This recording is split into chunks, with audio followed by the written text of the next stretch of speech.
for joining hashtag No Limits. I am your host, Shelly Kino. It is wintertime here in Southern Illinois. As you can probably tell by my voice, this is not normally my voice, and I am dealing with something. Hopefully you won't be distracted by that because we have a really good show for you today, and I hope that you will focus on my guests and not too much about my voice. Hashtag No Limits is about people whose society has placed limits upon, but who have busted through those limits. Ophelia says in Hamlet, "We know who we are, but not who we will be." And I believe that that is 100% true, and that there's not a better, more beautiful example than the caterpillar turning into the butterfly. Quick science lesson. For those who don't know, the caterpillar dissolves into cells, reforms into the butterfly, but that's not it. It's not finished struggling. It then has to fight to get out of the cocoon in order for its wings to be strong enough to take it everywhere it's going to go. I can't imagine any of that is easy, but then neither is busting through limits that society places upon a person. And that's why I think it's such a great example of what I'm trying to do with hashtag No Limits. Today, I am honored to have Jeff and Catherine Pearson with me, and they have an incredible story to tell you. And so, without further ado, I have to have further ado.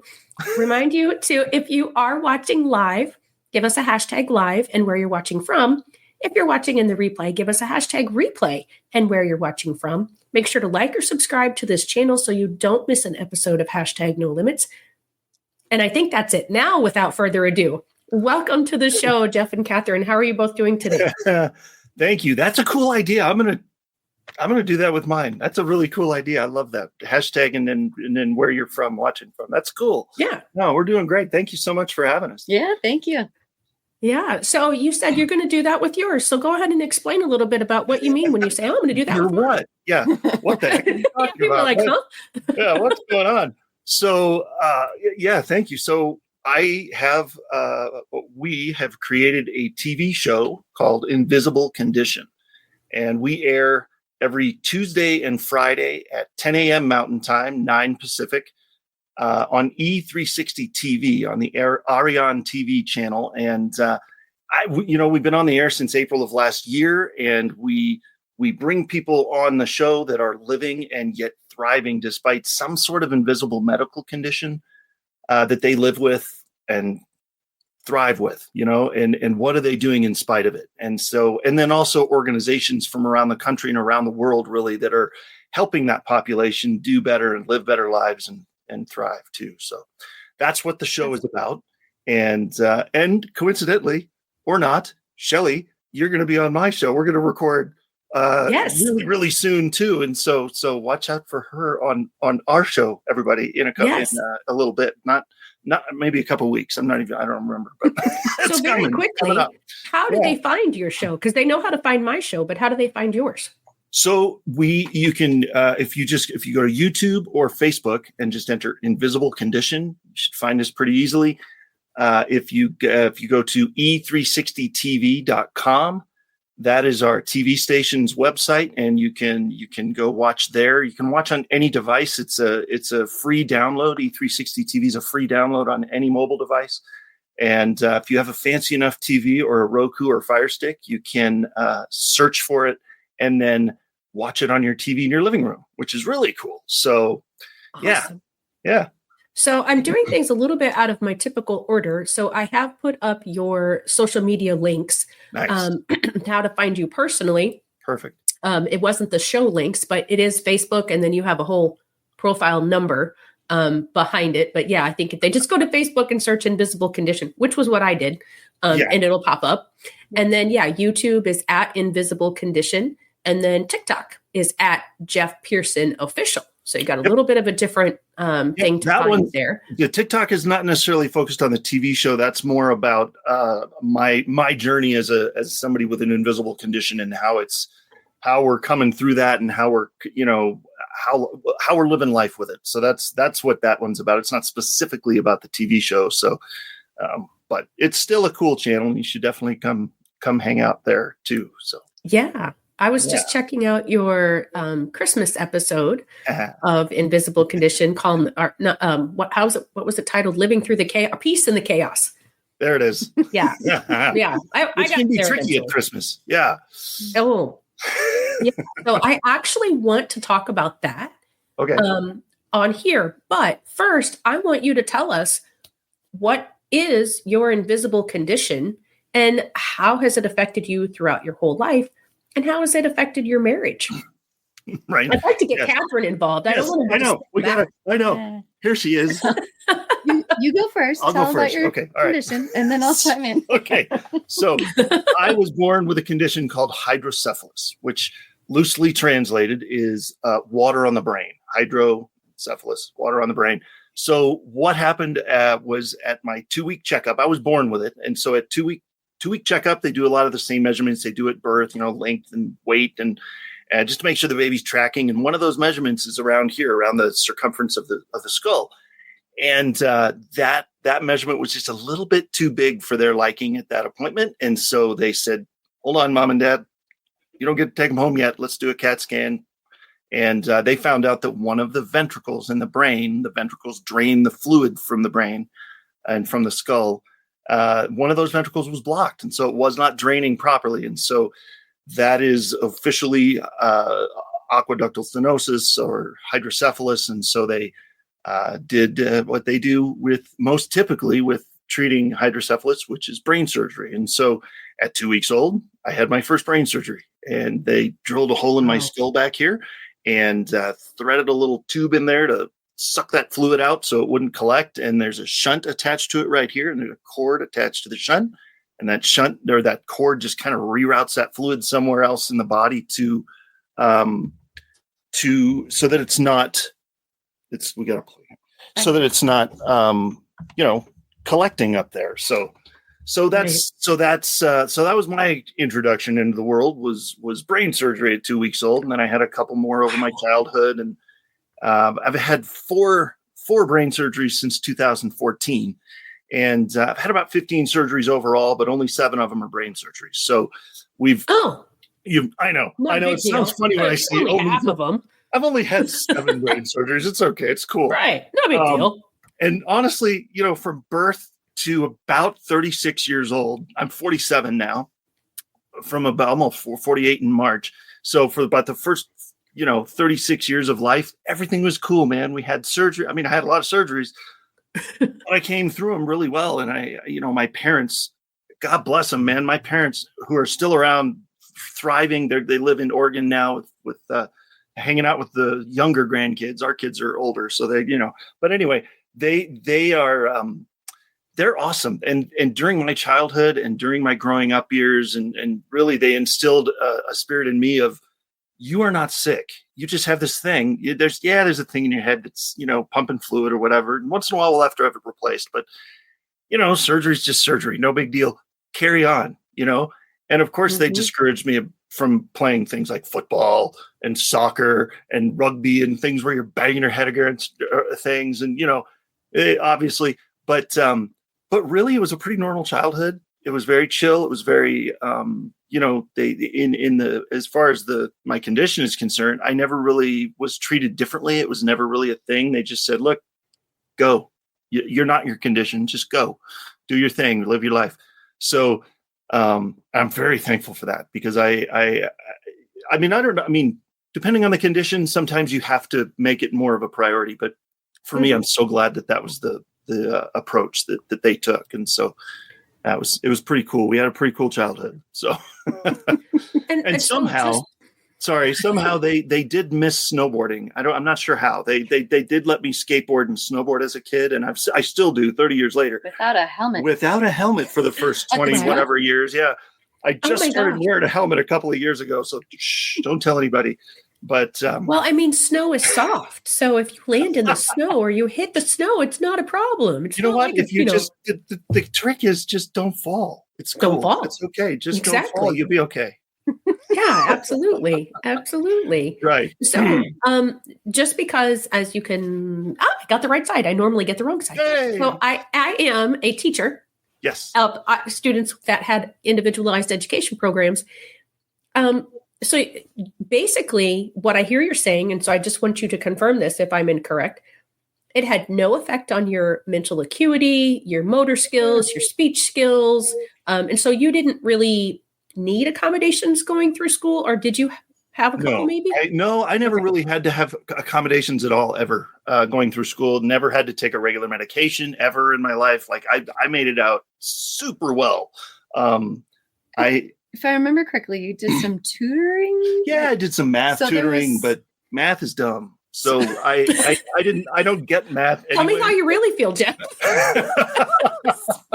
I mean, I just didn't get, like, there was some math that I just did not understand. And so I did do some, you're right. You're absolutely right. I did do some tutoring in junior high and for that, but I don't think it had anything to do with my condition or anything. I think it was just my parents saw me struggling with math and said, let's see if we can help you. So we, his mom was also a school teacher. Yes, she was also a school teacher. She can relate. And so yeah. I'm guessing she, part of her teacher perspective was probably, like, I could see my son doing a little bit better. So we're going to get him some tutoring options. So. Yeah. Yeah. It was fine. It's good. The tutoring was fun. It was at a pretty cool place in my hometown, and it was good. I enjoyed it, and I did learn stuff. It was helpful. So yeah, good. It was good. Good. I'm glad to hear that. And yeah, I mean, I had to take algebra tutoring in college because I never felt like I was understanding it. And so I don't have any, to my knowledge, need of brain surgery for anything. So I feel like I'm probably just, never been good at math. So, and definitely. And I actually, when you were describing the shunt and everything, I was like, oh yeah, I had a student that had that. He had it when he was in first grade. He had spina bifida. Yep. And then eventually they found out that there was also the hydrocephaly going on. Sometimes those can go together. Yeah. There's a lot of co-conditions that can, like I said, thankfully I've escaped all those co-conditions so far, but there are some very, like you just said, seizure disorders, spina bifida. There's some certain things that can go along with it. So, right. So Fran, I just want to say hi. Fran is joining us from also Southern Illinois. So she's also dealing with the snow and ice that I am dealing with. Hopefully she's not dealing with the congestion stuff as well. But yeah, I'm glad to hear that you were not treated differently or that you were incapable of certain things. Right. I mean, it was a safety issue for you not to play certain sports. Yes. It wasn't that you couldn't because, you could, but you would have had to have somehow extra protection or something. But, and unfortunately, I don't think that was necessarily the case for my student. I was already seeing him as a special education student, but I mean, brain surgery, 7-year-old kid, of course, everybody's like, oh my gosh, and so you said you had your first surgery at 2 weeks. Yeah. How many then did you have before you got into school and then during your school years? So surgeries total before school was 1, 2, 3, 4.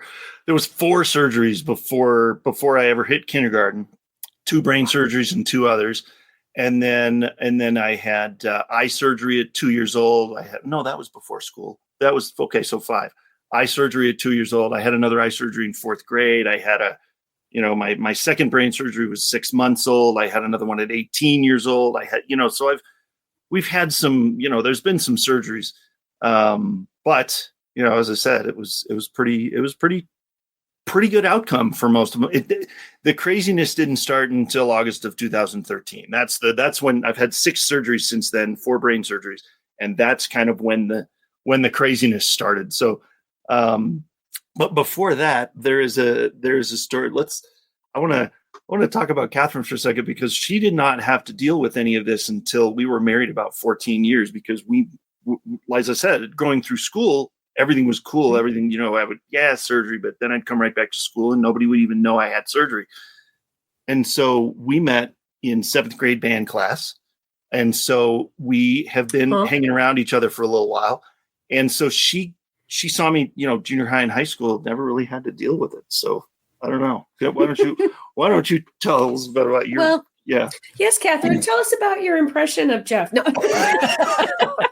Who is this funny looking kid? What did you think when you saw him in 7th grade? You didn't even notice me in band. You noticed me in science class, I think. You didn't even see me in band. No, I noticed you. We just didn't talk to each other. Yeah, because I was too nervous because you were so cute. I couldn't do it. Awkward teenagers in middle school. Oh my God, so awkward. Oh. Well, and I wanted to, I will address that for sure. But I wanted to, say, Shelley's show here is about no limits and, people overcoming maybe the limits that were put on them. And I think Jeff's parents and his experience growing up is actually a really great example of how parents could avoid that from the beginning. Yes. Right. Yep. If you have a child or if you know of a child, who has maybe some sort of condition, it doesn't always have to be brought to the forefront, and maybe there are situations where it does, but for the most part, how can you maybe avoid it and just gently, guide people without saying, well, this is because of your condition. Yeah. Absolutely really good at navigating that very gently and very gracefully. So, but anyway, back to, so band class,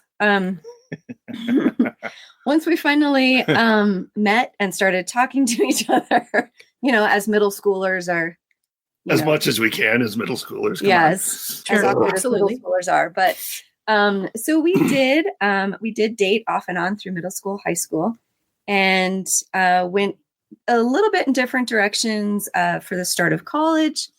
And then about a year and a half after I started college, Jeff actually transferred to be at the same school where I was. And so we really, it was from that point that we really started to grow in our friendship together, really knowing that, this is who I want to spend the rest of my life with. So my impressions were good. You're good. Yay. Awesome. Yes. I always thought he was, really cute, handsome, strong. He always made me laugh. There's nobody else. So humor is a fabulous trait. My husband is also humorous, and that it was something that attracted to him as well early on. Right? And 32 years later, he still makes me laugh. Right. There you go. Right. We're at 25. Yep. Yeah. Well, you're a little younger than I am. So maybe a little. Yeah, just a little. You said how old you were. I'm not saying how old I am. Nope. That's okay. I didn't hear a thing. No, I didn't say a word. So I did want to note that Fran did say, that finding that balance in sharing is very important. I appreciate you saying that, Catherine, because there are extremes, like some people will never acknowledge that there is something going on behind the scenes, no matter what is happening, but somehow expect that you're going to know and treat them as and, with that in mind. And then you have, the opposite extreme where they tell you everything that's going on and then they blame that for everything that their child does or doesn't do or how they act or whatever. And so, there's definitely that balance. And because it wasn't affecting you academically, motorically, speech-wise, I'm sure they just kind of said, and I don't even know, they may not have ever said it to the school, like, hey, by the way, let's not have him play football in PE class or, I think she just addressed that with me. She's like, they were very good at like gently redirecting, I never really ran up to my parents and said, I really want to play football, but I've never been really that guy. But they were like, hey, how about band? That looks fun, huh? Or how about choir? That looks like that could be a fun thing, and so they just kind of gently just kind of directed me there. Yeah.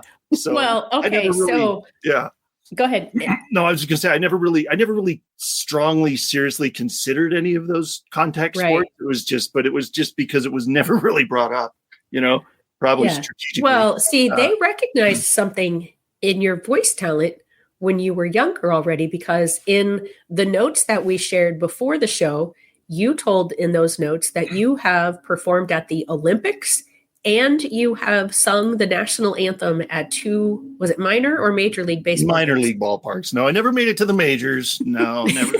Hey, you don't say never. It's not over yet. Not yet. No, I did. I got to sing the national anthem at the minor league ballpark in town here in Colorado Springs. And at the time, the team was called the Sky Sox, the Colorado Springs Sky Sox. So that was a blast. And then about 20 or almost 30 years before that, I was in Pawtucket, Rhode Island at the Paw Sox. I don't even know if they play there anymore, but we were at a Paw Sox game, and I traveled with a group called Up With People, which is a singing group, performing group. And so I traveled with them in 96. We got to perform at the Olympics and got to go all over the place and sing all over Europe and all over the US. And so one of the stops we made was Pawtucket, Rhode Island. And so there was a group of about 8 or 10 of us that performed the national anthem on the pitcher's mound before one of the games. It was really cool. So that's awesome. So there you go. Yeah. Well, and see, again, that's a lot of times people don't realize that they have limits about someone. And that's, when I'm saying #no limits, it's like, don't put limits on someone's potential. Right. You shouldn't treat them as if they will never do something. And I could see that have been in somebody's mind, like, oh, then, they're never going to go beyond high school singing, or they're never going to go beyond, choir performances or plays in high school or whatever. Well, and then here you go. International. Yeah. It's kind of funny. I kind of look back and go, wow, that must've scared the daylights out of my parents, because I graduated high school. I had brain surgery to replace the shunt, like summer after graduation. Had another surgery.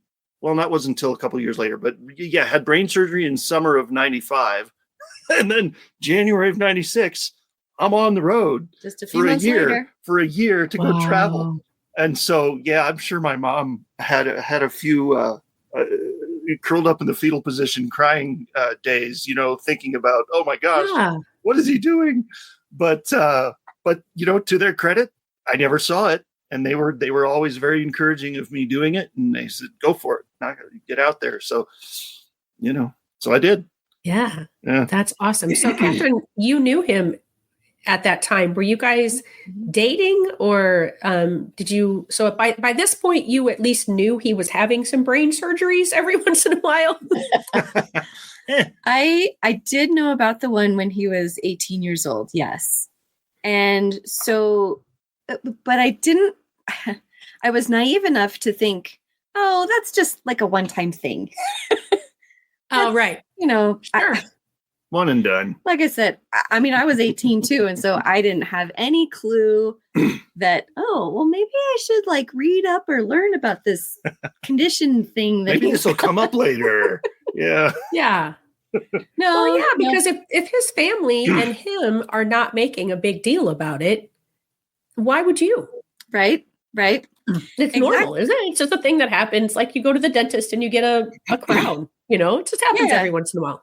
I mean, I had wisdom teeth surgery or wisdom teeth out, like the year before. And so I was like, well, sometimes people just have medical stuff and you move on.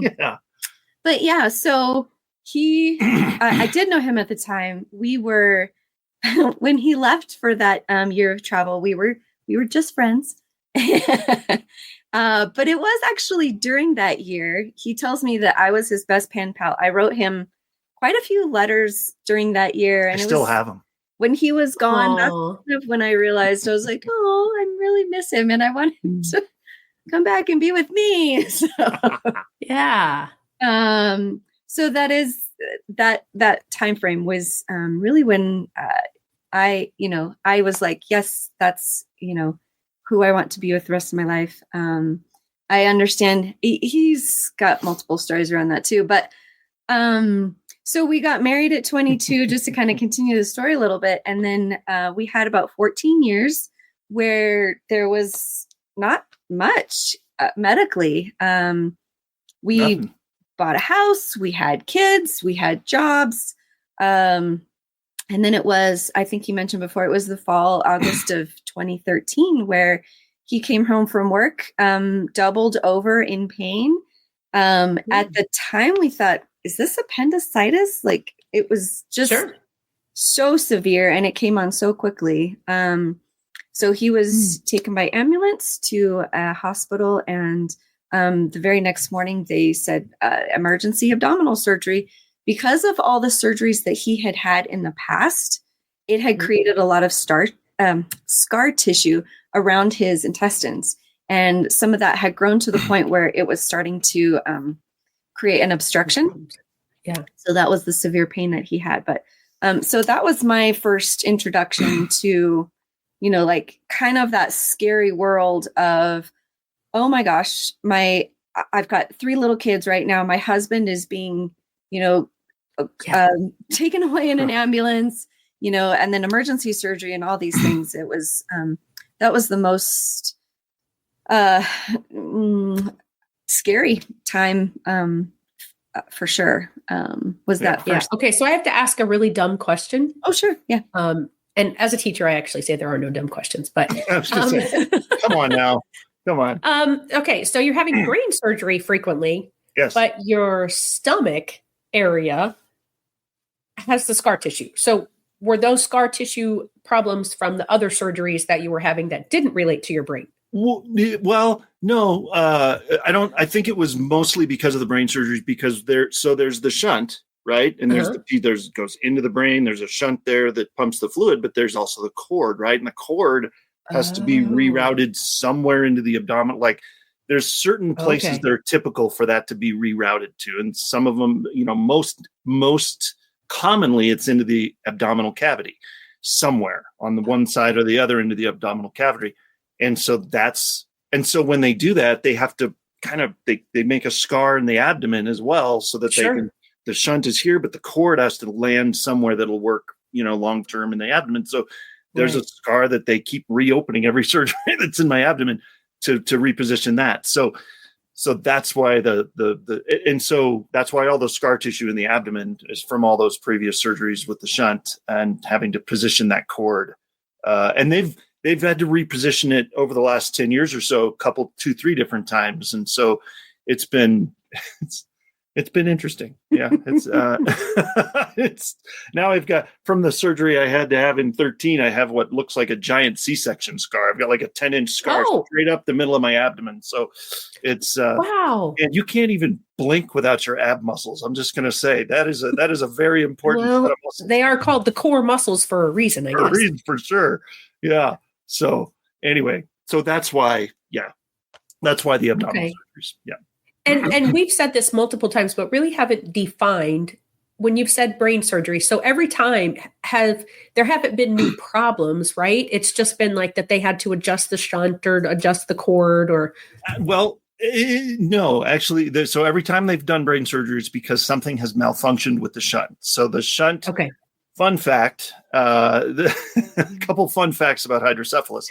I feel like this isn't going to be a real fun fact. Well, no, fun fact, like hilarious. Fun, yeah, very fun, tongue-in-cheek fun. Every 15 minutes in the United States, somebody is undergoing brain surgery to treat hydrocephalus. It is super common. There are over 400,000 babies born with it every single year, and you can contract it at any time in your life if you have anything that obstructs that flow of cerebral spinal fluid that your brain is producing. So if you have if a tumor develops that blocks that flow, if you get a bad enough traumatic brain injury or concussion or anything like that, infection, meningitis, anything like that can cause that obstruction of flow of fluid and cause you to need to have a shunt. So for me, like for instance, the one, I don't know about the 6-month one, the one that 2 weeks old, and then I had it replaced in 6 months. I'm not really sure what the deal was there, but at 18, it was because the cord, they put a new cord in at 4 years old to a longer one so I could grow, with it.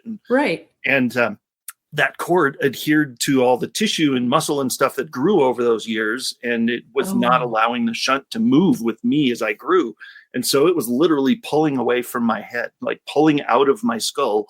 And so that was 2 years of mind-splitting headaches my senior year of high school, and finally had that replaced. So that was one reason. In 2014, it was because they found a bacterial infection in the cerebral spinal fluid that was collecting in my abdomen. They didn't want it to get to the brain, so to be safe, they just took the whole kit and caboodle out of there, replaced it, and then it for some reason they didn't quite get it in the right spot with that surgery. So about 12 hours later, I was under again, replaced it again. So 2 brain surgeries within 12 hours. And then in 2018, it was because of the excessive scar tissue in my abdomen again, that it wasn't reabsorbing. And so they, replaced it then. Right. And then in 2021, it was because that tiny little piece that goes from the shunt into my brain to access that fluid was, turns out, was 100% blocked. So it was not draining anything. And so, so a little bit different symptoms every time, but really the main reason anybody with hydrocephalus would have to have brain surgery is to replace the shunt. And there's different types. I've had adjustable ones that can adjust the pressure and fancy schmancy stuff like that. But yeah, we won't get into that. I don't want your audience to fall asleep. But it's been quite a ride over the last 10 years or so, with 4 of them in a row like that. So yeah. So question from Fran. She asks how long a shunt lasts. It's a good question, Fran. Depends on the person. Honestly, I know. In fact, I just had somebody on my show for the 3rd time. She's the only person that I've had on 3 times, Stephanie, and she also has hydrocephalus, and she had her shunt put in about the same time I did originally, and then she's had like maybe a couple surgeries, and she's around our age and has never had to have another one. So that's one person's experience. I've had 7.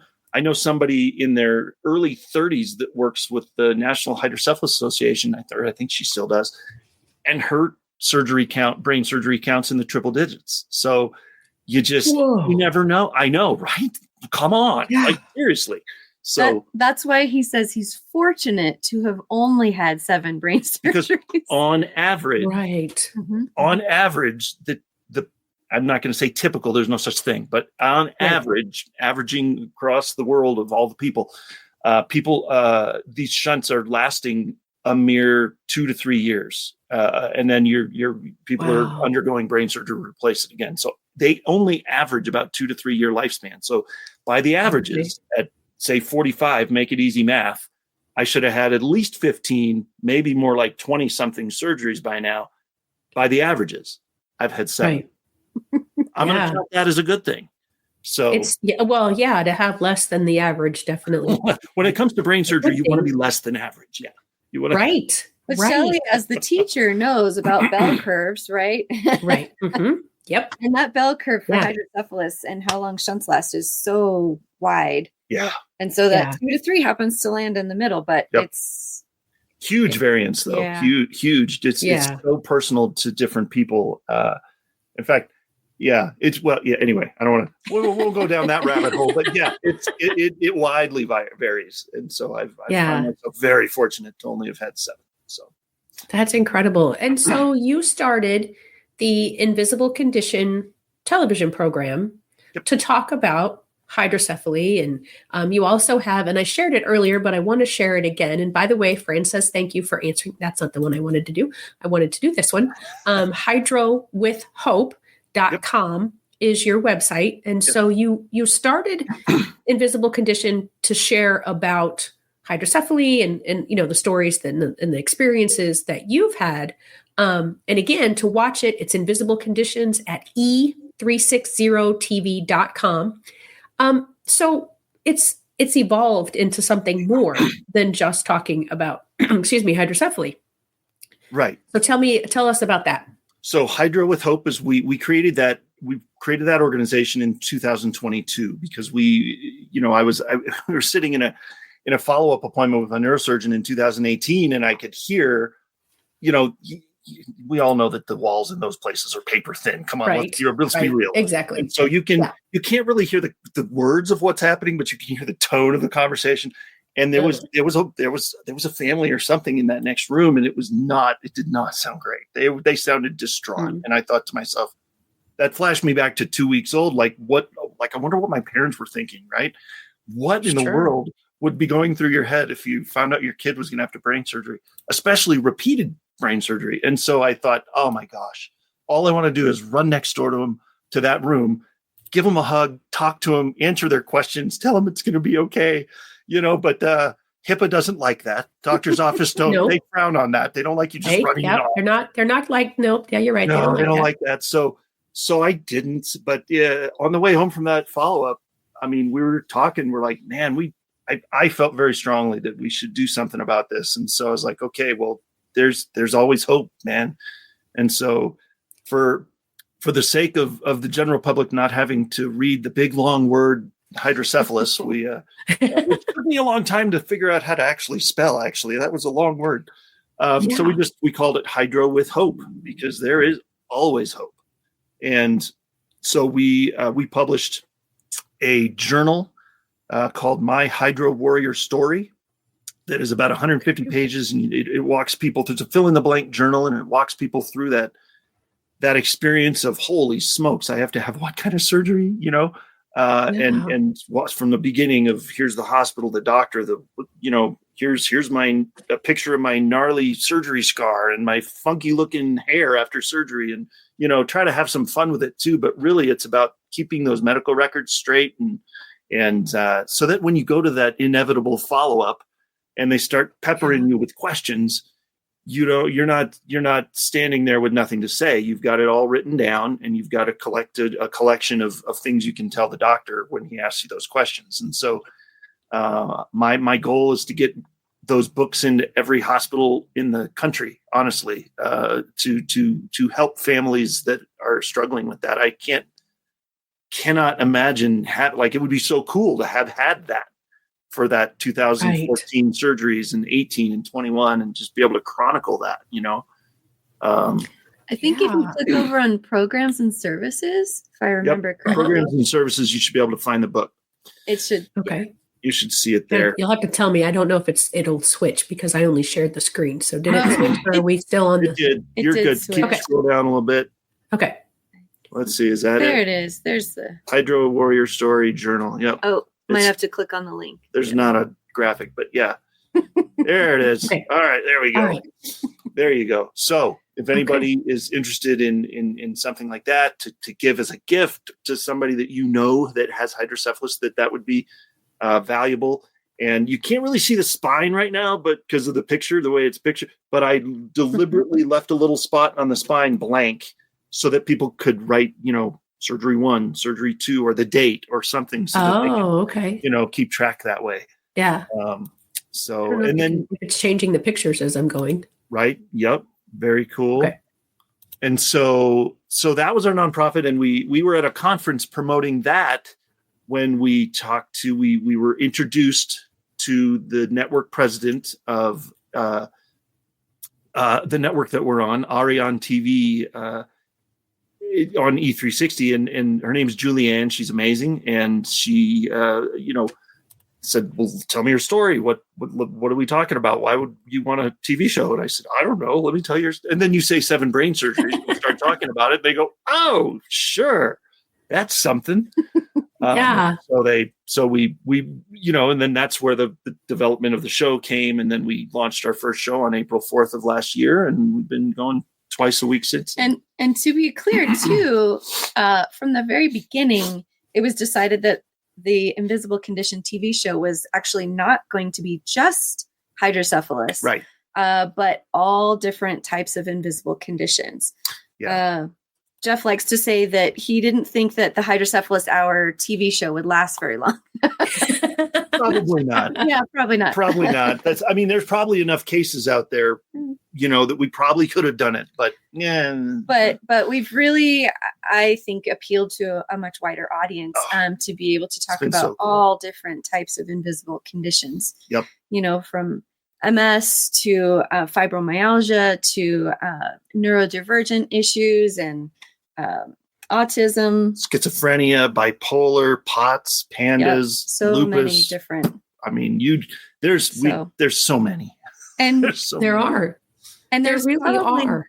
There's probably lots of people on our show that would completely relate to the title of your show, the hashtag No Limits, because I think a lot of them, have dealt with, those, like you say, those limitations being placed on them and not being able to, really move forward. And sometimes the limitation is actually a medical community that doesn't know what the condition is or how to treat it or how to help them. Yes. And so there's a limitation on, being able to know what could help and how to access that and how to move forward. And that's also yes, 100%.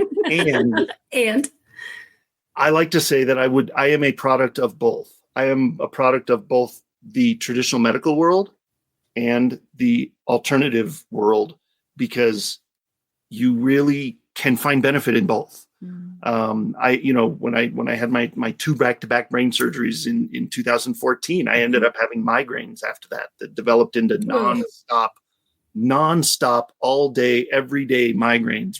They were constant. Awful. That lasted for about a year.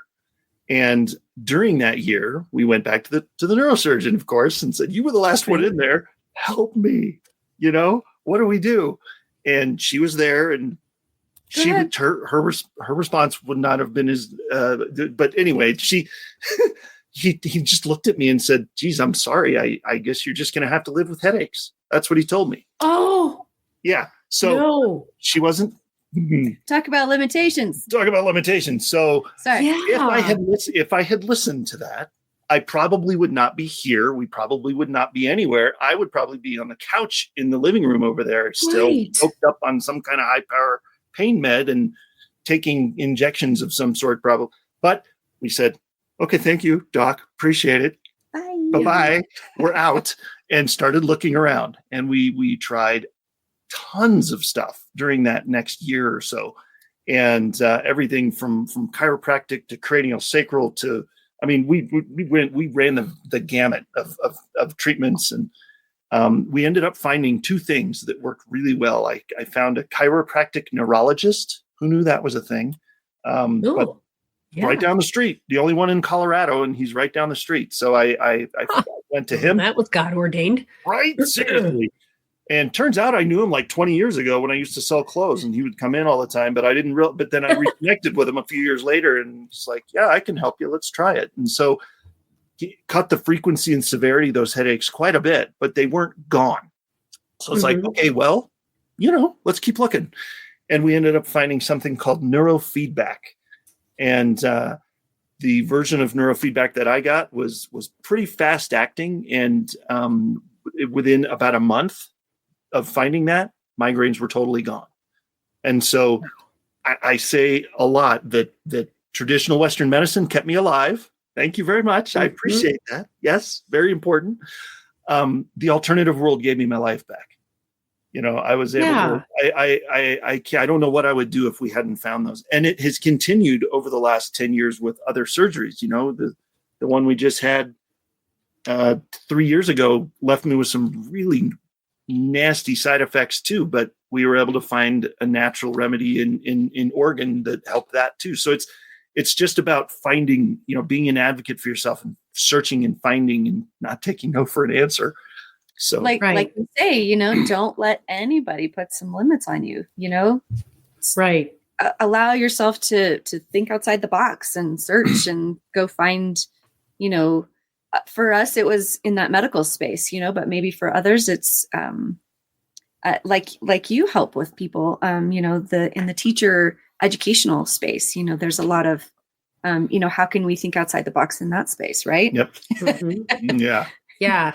Yeah. And I'll be honest. I didn't always think the way I think now, but it took me searching and looking and saying, I'm kind of feeling like I'm doing the same thing all the time and reaching and finding other, like, oh, try this, do this. Oh, you could write the IEP this way, and add this in there. And it does. It takes research. And some of the limiting beliefs don't come from outside. They come from within. Yep. It's true. And, 100%. we decide, oh, well, okay, there would probably be lots of people that when that medical professional said, well, you're just going to have to live with headaches, they would have said, okay, I'm just going to live with headaches. And yeah, everybody knows a few people that are just, and no, I'm not, no judgment, no condemnation or anything, but everybody responds differently, and some people respond with, okay. And some people respond with, nope.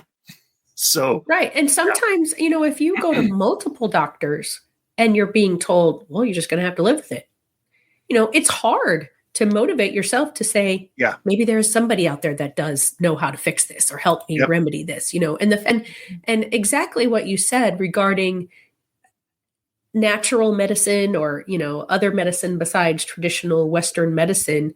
That's the second time in a week that I've heard cranial sacral. Right. Yeah. And the other person was because their child has autism. And the cranial sacral was working and helping them with their autism. Ironically, the cranial sacral actually made the pain worse. So for me, that was one of them that did not work. We did not go back to that, but we had to try it. We're like, let's try it. Let's see what happens. So. Yeah. And I was watching an episode of yours earlier today, and the problem that you had, I think after the last surgery, was that all noise came in at the same volume and you could not block anything out. Right. But you found somebody that it was like pressure pointing, right? Yeah, it was. So the two main side effects from the surgery in 21 was I had large motor tics. So my whole right side of my body kind of looked like that all the time. And my whole body was just the right side for some reason, but it just wreaking havoc. And it was very tiring and very painful at times.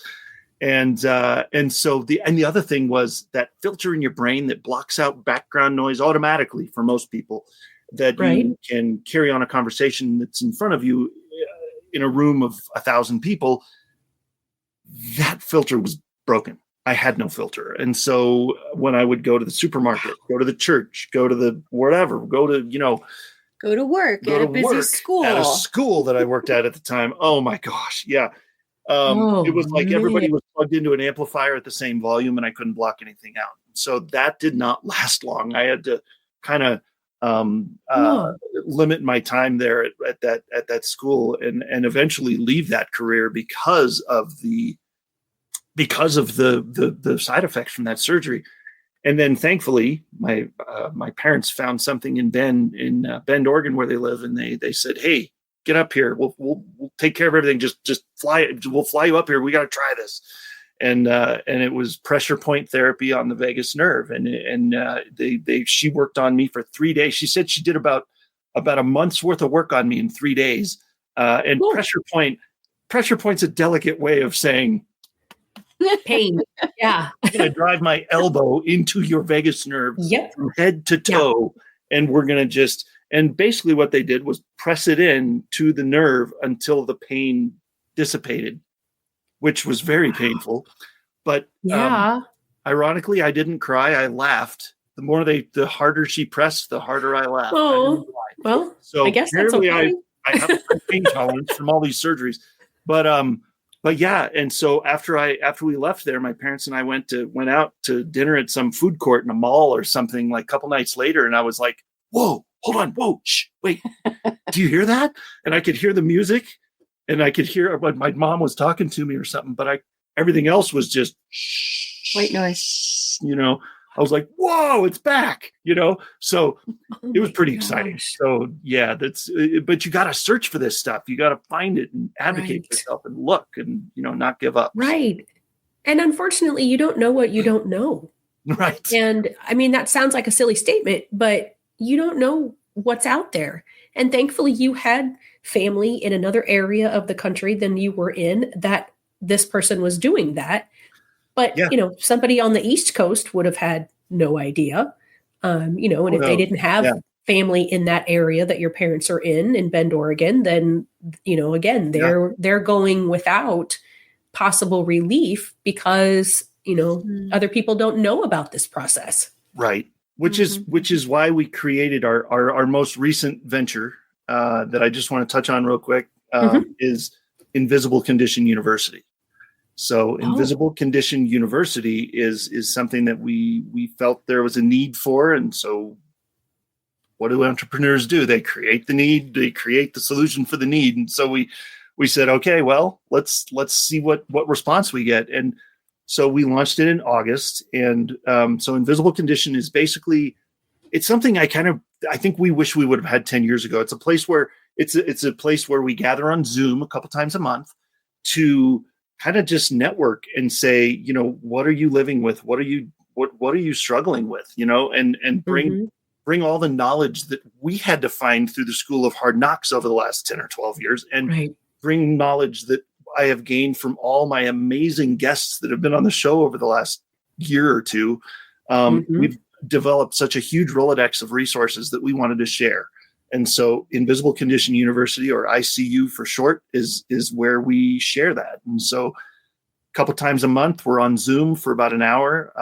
In fact, I think, what day is it today? Tuesday. It's today. It's January 7th. Today. We're going to be on, I had to keep track of the date for a second. Today at 3 p.m. Mountain Time, we're going to be doing that. So if you go to myfreegiftfromjeff.com, you can have a free month. It's a paid community, but it's really low cost. But we will give you the first month for free to check it out.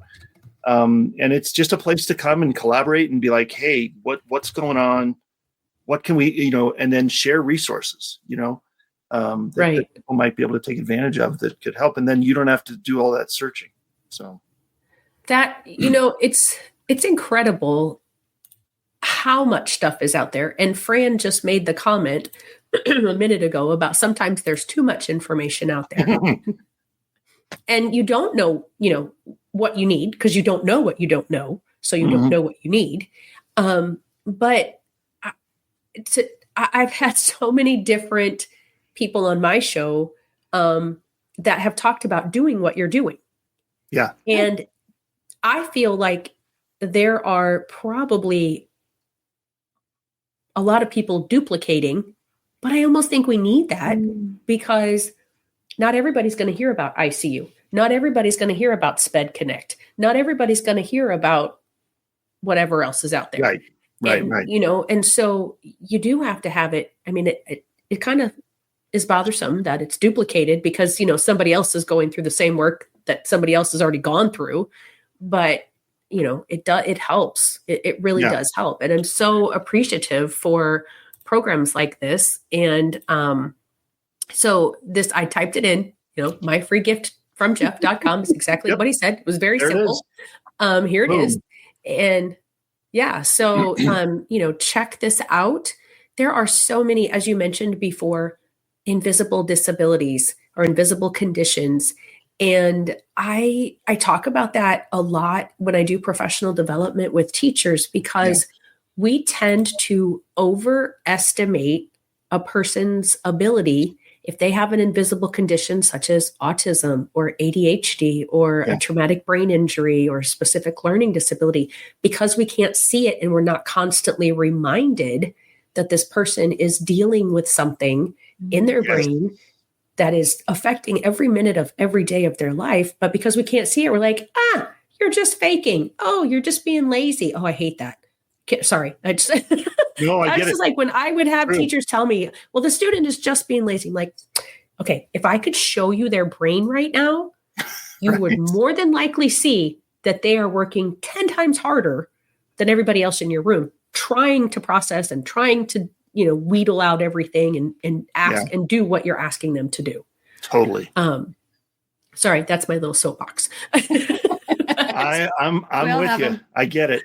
Oh yeah. Just, everybody's got one. Yeah. So, and that's such a great thing that you're putting together in any way that I can help distribute that out to people so that they can access it. I would love to be able to do that with you. Because it is something, and then having like divided into regions, even, like if there was, hey, here's the Northeast one, here's the Northwest one. And see, that's why we love doing it on Zoom, because then it doesn't matter. Anybody from any region. Right. And, it doesn't have to be in person because, maybe there's 2 or 3 people from the Northeast or Southwest or whatever. And so that's where the collaboration comes in and says, oh, I tried this. Where do you live? Yeah. Yeah. Good and stuff. I've started doing something. I'm not collaborating and putting it into any format, but I do a parent forum on another platform called Alignable. And it's a parent forum for special needs parents so that they can, no matter if they're thinking their child is going to be in special education, is currently there or has been there. And it's exactly what you're talking about. So these parents get together once a month and we just, try to help each other navigate. Because if you're one step further on that path, then you probably have something you can share. Yeah, that's right. Exactly. Yeah, absolutely. Yep. Well, guys, it's almost time to wrap up. I have so much enjoyed this conversation. And I know that when we record for your show, it's going to be very similar, that we could probably continue talking for hours. But I always try to give my guests that one last opportunity. If there's anything you want to say, anything you had wanted to say that you didn't get a chance to share about, now is that opportunity to do so. Go for it. Anything? No pressure, Catherine.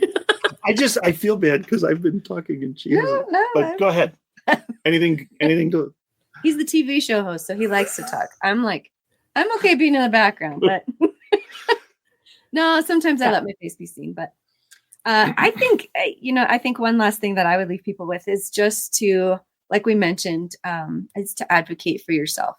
If there's a limitation that somebody else has put on you, or the culture or society, or if it's from your own, internal thinking and processing, I'd really encourage you to challenge that limitation and start brainstorming. Who can help me? How can I get past this? What resources are out there? Where can I find them? Because I think there really are, there's a lot more than we realize. And I know, there's can be some dark things about the internet, but really Google searches are not terrible. And even, nowadays, ChatGPT can be helpful. Yep. I don't want to get into, I don't want to go down that rabbit trail, but just advocate for yourself. It is though. Yeah. Advocate and keep looking, keep seeking that solution. 100%. And I think the 2 main things I want to leave you guys with, everybody, is there is always help. Always hope. Always hope. Never give up hope. And the other thing that I like to say is, life doesn't have to be perfect to be amazing. So just, if there's things going on medically, things going on, whatever, your circumstances don't have to define that. It doesn't have to be perfect to be amazing. So yeah, absolutely. And there's one thing that I think both you guys and myself, and I believe Fran as well, because I do know her pretty well, is that you might feel alone, but you're not alone. Ever. Yeah. Right. And there's, like you said, Catherine, Google, look for a support group, look for something that can give you more information to help you down that path. Reach out to somebody. I'm available. I'm not a counselor by any stretch of the imagination, but I am a good listener. And I can empathize. I don't understand, but I can empathize. And, maybe I'll have learned something from one of my previous guests that I'll be able to share in a situation and say, have you thought about this? And that has most assuredly happened to me when I go in and I'm no longer teaching full time. I'm a special education consultant. And so when I go into with parents to IEP meetings and the school says, oh, well, I don't think we can do that. Or, I've never but guess what? I know of a situation in this town or this city or in that, whatever, and they're doing it. So we can figure out how to do it here. And it's amazing. It's absolutely amazing. Yep. You just have to be able to open the box and not say, nope, there's a limit. This is all we can do. No, there's really a lot more opportunities. I can't exactly say no limits, but there's a lot more out there that we could do than I think in many cases is being done. So for sure. Well, thank you both so very much for being with me today. I very much enjoyed our conversation, and I'm looking forward to my conversation with you guys on your show. And we'll try to keep you all informed as to when that happens so that you can cross over and check them out and not just my episode, but all their other episodes as well. So thank you all very much. Thank you, Fran, for joining and participating in the conversation. Make sure, again, if you are watching in the replay, you hashtag replay and where you're watching from. And if you have any questions for Jeff or Catherine, be sure to put them in the comments and I will make sure that they get them. And then we can get those questions answered for you. Everybody have a great week. See you next time. Hey, parents and teachers, are you tired of IEP meetings that feel like a battle? Let's put an end to the tension and create a collaborative, calm, and respectful environment together. Shelley Keno, your go-to IEP consultant, can transform your meetings into positive and productive experiences. With Shelley Keno, your child is her top priority, your voice is heard, and you become confident. Shelley Keno is making the world better for all, one IEP at a time. Visit www.shelleykeno.com for more information and set up your free 20-minute consultation today. That's shelleykeno.com, SHELLEYKENOW.